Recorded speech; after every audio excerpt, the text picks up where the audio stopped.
سیاسی اور معاشی مفادات کے گٹھ جوڑ سے بدعنوانی خود حکمرانی کی بنیاد بن جاتی ہے۔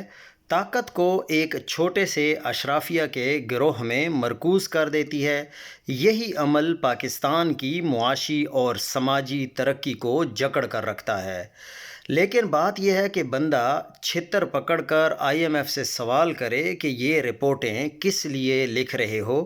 پاکستانیوں کے لیے کیا لکھ رہے ہیں؟ عوام کو تو یہ سب کچھ پتہ ہے، اس لیے تو ہم نے اس بدعنوان اشرافیہ کو 8 فروری کو ووٹ سے شکست دی تھی اور پہلی قسط کے وقت آپ کو خط لکھے تھے کہ پیسے دینے سے پہلے انتخابات کی تفتیش کا مطالبہ ہی کر لو۔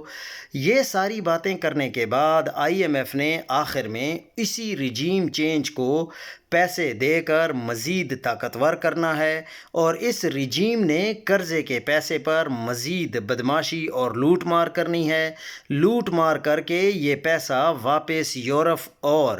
گلف ممالک کو بھجوانا ہے، اور ادائیگی کے لیے بجلی، گیس، پانی مہنگا کر کے کہنا ہے کہ یہ ریفارمز IMF ہم سے کروا رہا ہے اور ہمیں 1 روپیہ بھی خرچ کرنا ہماری اپنی ذمہ داری کے ساتھ نہیں ہے، بلکہ ہم IMF سے پہلے تو